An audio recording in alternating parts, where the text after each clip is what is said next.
میں یہاں چند بزرگوں کی بات بتا دوں، اللہ والے کیا دنیا میں انہوں نے کچھ حاصل نہیں کیا؟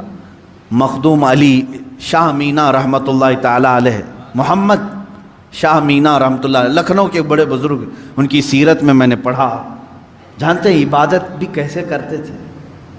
اللہ اکبر، رات کے وقت کھلی دیوار جو ہوتی، کمپاؤنڈ جیسے ہوتا ہے دیوار کے اوپر کھڑے ہو جاتے تھے، عبادت کے لیے کھڑے ہوتے تھے، ادھر بھی نیچے ادھر بھی نیچے، بیچ میں دیوار ہے، کھڑے کھڑے عبادت کرتے تھے رات تک۔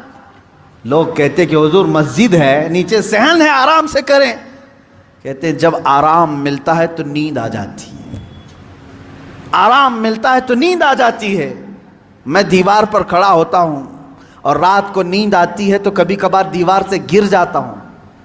تو کہا گر جاتے ہیں پھر بھی کھڑے ہوتے ہیں؟ کہا ہاں، جو جسم غافل ہوگا اس کی سزا یہی ہے کہ وہ دیوار سے گرایا جائے۔ جو اپنے مولا سے غافل ہو اس کی سزا یہی ہے کہ اسے گرایا جائے۔ یہ اللہ والے تھے جو لمحے بھر کے لیے غافل ہوتے تو اپنی جسموں کو سزا دے دیتے تھے۔ حضرت سیدنا ابو بکر شبلی رحمۃ اللہ تعالی علیہ، یہ ہمارے سلسلہ قادریہ کے بڑے بزرگ ہیں۔ بحر شبلی شیر حق دنیا کے کتوں سے بچا، ایک کارک عبد واحد بے ریا کے واسطے۔ ہم شجرہ میں پڑھتے ہیں ان کا نام، حضرت ابو بکر شبلی رحمۃ اللہ علیہ، بغداد شریف کے بزرگ ہیں۔ سیدنا امام اعظم ابو حنیفہ رضی اللہ تعالیٰ عنہ کے پڑوس میں دفن ہیں۔ آپ جب رات کو ذکر الہی کے لیے کھڑے ہوتے یا عبادت کے لیے کھڑے ہوتے، ایک مرتبہ ایسا ہوا کہ آپ کو جھپکی آئی، نیند آئی۔ یہاں تو لوگ رات تو چھوڑے جمعہ میں سوتے ہیں، بہت سارے لوگ تو جمعہ میں اپنی نیند کمپلیٹ کر کے آتے ہیں، پتہ ہی نہیں چلا کہ امام کب کھڑا ہوا، اقامت کب ہوئی، خطبہ تو پورا نیند میں چلا گیا۔ واللہ عالم سوتے ہیں یا پھر کشف کرتے ہیں، مراقبہ کرتے ہیں، چوتھی منزل پر پہنچتے ہوں گے۔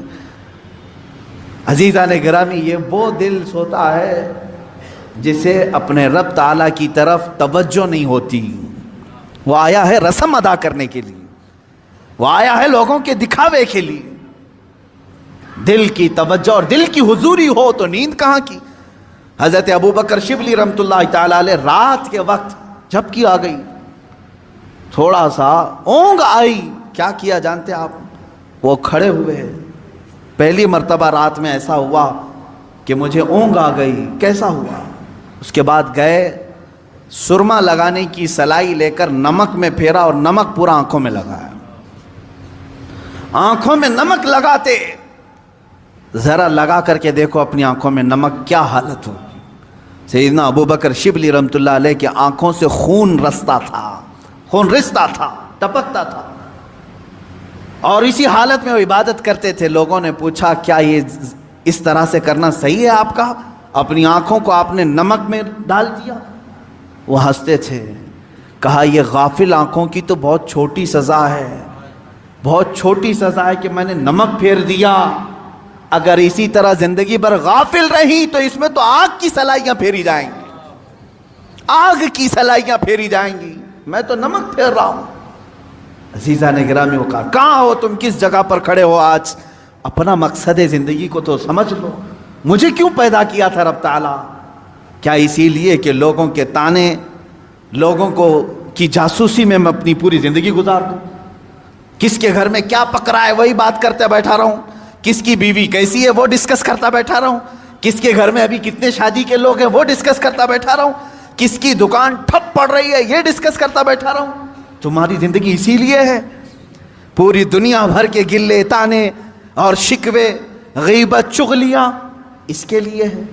میرے عزیزو، اپنی زندگی کا مقصد سمجھو، اور آج کے بعد یہ طے کر لو کہ میں دکان میں ہوں کہ مکان میں ہوں کہ راستے پر ہوں، لوگوں کی عیب جوئی کرنے سے بہتر ہے کہ میں اللہ کو سبحان تو کہوں، میں کہوں سبحان اللہ سبحان اللہ سبحان اللہ، ما اعظم شانک، اے اللہ تو کتنا بلند ہے، تیری شان کتنی بڑی ہے۔ لیکن اس کی تعریف میں جتنے جملے نکلے وہ تمہاری نیکیوں کے پلے کو اتنا بھر دیتے ہیں کہ قیامت کے دن تم فخر کے ساتھ اٹھائے جاؤ گے۔ اپنے ان اوقات کو فضولیات میں نہ برباد کرو، فضولیات میں نہیں۔